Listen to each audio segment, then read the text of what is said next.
Bonjour, je suis le docteur Raphaël Emmanuel Okoudjedje. Comment devenir un pays extrêmement riche et très développé avec les gratte-ciel de New York, les boulevards de Washington, les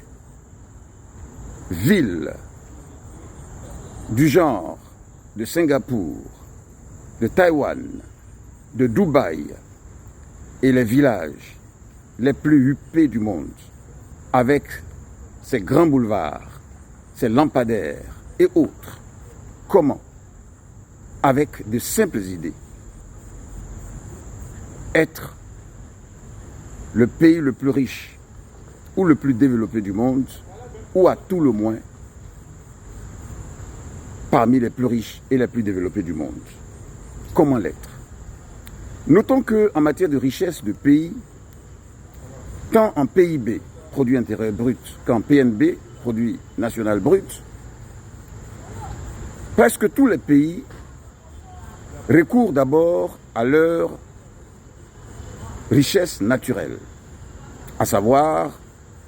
tout ce qu'il y a de naturel dans le pays et qui apporte de l'argent, ou qui rapporte de l'argent, à savoir le secteur primaire de l'économie qui renferme l'agriculture, l'élevage, la pêche ou pisciculture et les mines. Tout ce qu'il y a donc de végétal, d'animal, d'halieutique ou aquatique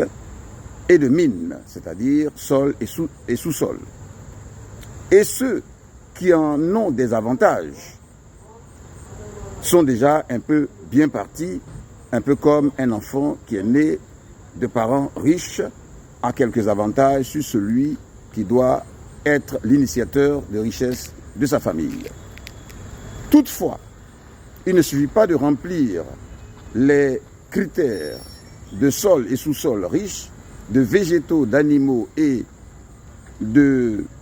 minéraux et d'aquatiques prospères, mais il faut en plus savoir les cultiver, ou du moins les développer, ou simplement les reproduire ou produire. Et c'est alors qu'on passe au secteur secondaire de l'économie, appelé les industries, et toutes les fabriques ou fabrications d'objets par l'homme, à partir bien sûr de la machine ou autre. Et ensuite, on passe au secteur tertiaire de l'économie qui renferme tous les services, à savoir les écoles, les banques, les assurances, les transports et autres. La différence entre les produits et les services, c'est le fait que les produits du secteur primaire de l'économie, agriculture, élevage, pêche et mines, et aussi les produits du secteur secondaire, à savoir les industries, les voitures fabriquées, les machines, les chaussures et autres, sont du domaine où on achète le produit, on achète l'objet produit, tel que la mangue s'achète, tel que la voiture s'achète, pendant que dans le secteur tertiaire, on n'achète pas, mais on paye pour le service. Donc le secteur tertiaire de l'économie qui renferme les écoles et autres, on n'achète pas une école, on paye pour la scolarité, on n'achète pas le transport, on paye pour le transport d'un point à un autre. Et le secteur donc,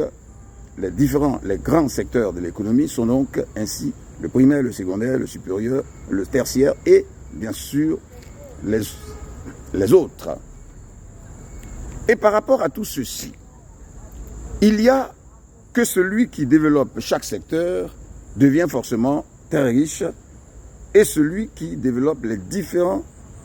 domaines de chaque secteur les plus rentables du monde devient forcément plus riche. Bien sûr, celui qui produit du riz, si le riz est le plus consommé ou le blé est le plus consommé, il sera nettement plus riche que celui qui, par exemple, produit une culture agricole, mais qui n'est pas très demandée. C'est un exemple. Ainsi aussi celui qui produit ou fabrique des voitures, des avions, des bateaux et autres sera forcément plus riche que celui qui ne fabrique que certaines choses mineures ou simplement qui ne fait que produire des matières premières qu'il vend. Et nous avons présenté donc les 50 secteurs les plus rentables du monde et nous affirmons que celui qui s'investit dans les 50 secteurs les plus rentables du monde et qui couvre toute la terre et tous les points de la terre sera forcément le plus riche du monde. Parce que déjà, les plus riches du monde sont par exemple premiers en tel domaine et sont totalement absents dans plusieurs domaines aussi rentables. De la même manière que les hommes les plus riches du monde sont par exemple dans un secteur ou dans deux secteurs et ne sont pas dans les 50. À tel point que pour être le plus riche du monde, en tant qu'homme ou en tant que pays, il faut être dans les 50 secteurs, les 50 premiers secteurs les plus rentables du monde et les plus utiles du monde, mais en même temps être dans tous les quartiers de tous les pays du monde, villes et villages, et dans les zones industrielles et brousses et océans et autres concernés, c'est-à-dire dans tous les secteurs à la fois et sur tous les points de la terre. Mais à côté de cela, il y a les idées. Les idées qui sont une mine d'or. Les idées qui sont aussi rentables que l'ensemble des secteurs primaires, secondaires, supérieurs. Et nous disposons à présenter ces idées à l'endroit de tout dirigeant volontaire qui voudrait simplement faire l'expérience de ce que nous présentons, comme Joseph l'a présenté, bien sûr, à Nebuchadnezzar, l'ancien roi de Babylone. Joseph, par son intelligence économique, Daniel et bien d'autres l'ont fait. Et comme, bien sûr, nous en avons la prédilection, il suffit seulement d'écouter ce que nous avons déjà dit. Ainsi, un pays, par les mêmes idées, sans débourser 5 francs, sans débourser un sou, peut donc voir rentrer dans son pays plusieurs milliards de francs, de dollars ou d'euros par jour et même par heure, par le simple fait d'utiliser des infrastructures qui existent déjà, sans ajouter même 5 francs. Et nous sommes totalement partants pour en présenter les méthodes. Donc, à partir de toutes ces entrées financières, par un commerce mondial, par les infrastructures existantes déjà, et les hommes existants déjà, surtout selon la crédibilité que ces hommes ont en matière d'accepter l'emploi qu'on leur donne, il y a en même temps le fait que ces pays qui l'accepteront ou qui voudraient en faire l'expérience, auront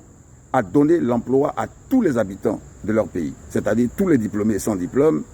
et tous ceux qui veulent un emploi, et même un double emploi, un emploi de vacances, un emploi de temps libre et un emploi de retraite, avec le principe zéro chômeur, zéro indigent et développement optimal et suprême du pays, en affectant tous ceux qui veulent un emploi dans tous les quartiers de tous les pays du monde pour représenter les entreprises à simplement les plus rentables du monde, à simplement,